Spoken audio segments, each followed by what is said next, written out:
If you could reverse the nature, what would happen? I have a video for you about this. This is a Anak Krakatoa or baby Krakatoa recent eruption.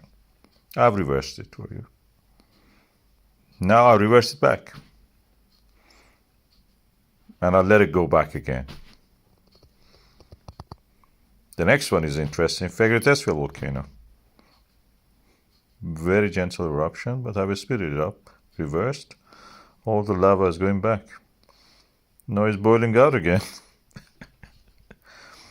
And let's take it back. And when it was very small, Fagradalsfjall was like this. It's like a baby making bubbles. And again, Anak Krakatoa.